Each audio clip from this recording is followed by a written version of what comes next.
Quand le matin fut venu, ils conduisirent le Seigneur, Jésus, devant Pilate.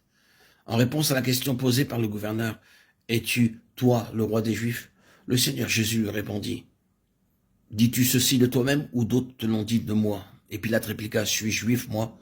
Ta nation et les principaux sacrificateurs t'ont livré à moi. Qu'as-tu fait ?» Jésus répondit, « Mon royaume n'est pas de ce monde. Si mon royaume était de ce monde, mes serviteurs auraient combattu afin que je ne fusse pas livré aux Juifs. Maintenant, mon royaume n'est pas d'ici. » Pilate donc lui dit, « Tu es donc roi ?» Jésus répondit, « Tu le dis, je suis roi. Moi, je suis né pour ceci et c'est pour ceci que je suis venu dans le monde, afin de rendre témoignage à la vérité.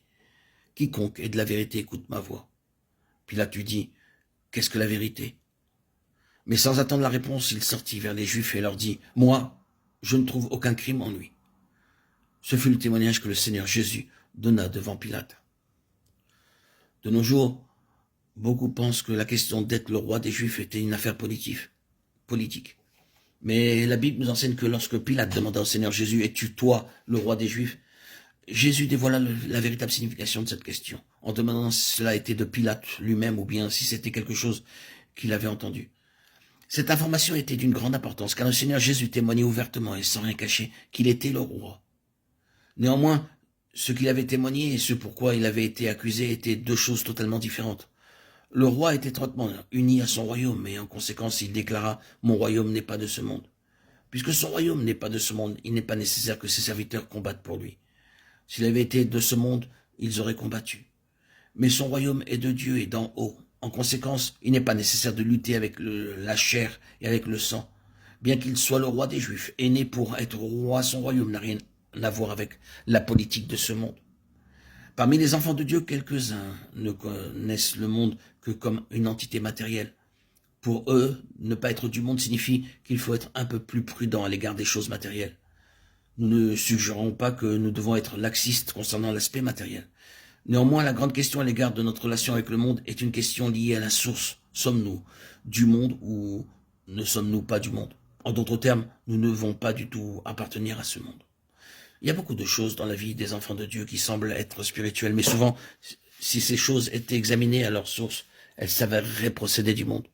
Bien que les termes soient scripturaires, les choses peuvent avoir leur source dans le monde.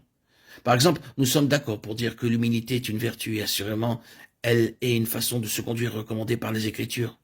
Cependant, discerner si l'humilité décrite dans les Écritures et l'humilité dans nos vies est une seule et même chose peut souvent poser un réel problème. Fréquemment, en remontant à la source de notre humilité, nous voyons surgir certaines considérations. Exemple, sans aucune crainte, nous laissons quelqu'un perdre la face pour éviter d'être nous-mêmes critiqués. Notre humilité procède des considérations de ce monde. Extérieurement, elle peut être appelée une vertu, mais ne pas avoir son origine dans le royaume qui n'est pas de ce monde. Elle a sa source dans ce monde, étant la conséquence de considérations mondaines. Oh, puissions-nous voir qu'un chrétien qui vit par Dieu peut aussi bien être doux que vigoureux, parce qu'il n'est pas gouverné par les considérations de ce monde. Les enfants de Dieu parlent souvent comme étant du ciel. Que signifie être du ciel? Cela signifie en réalité que ceci ou cela vient des cieux, que le ciel en est la source. De la même manière que signifie alors être du monde. Cela ne se rapporte pas au fait que notre être est en contact permanent avec le monde. Mais cela parle de tout ce qui vient de ce monde. Il règne et gouverne sur un royaume qui n'est pas de cette terre. Son royaume n'a rien de commun avec celui de ce monde. C'est pour cette raison que notre problème n'est pas de savoir si nous avons quitté le monde, mais de savoir ce qui demeure du monde en nous. Puisse le Seigneur nous aider en cela, afin que nous ne soyons pas du tout affectés par le monde.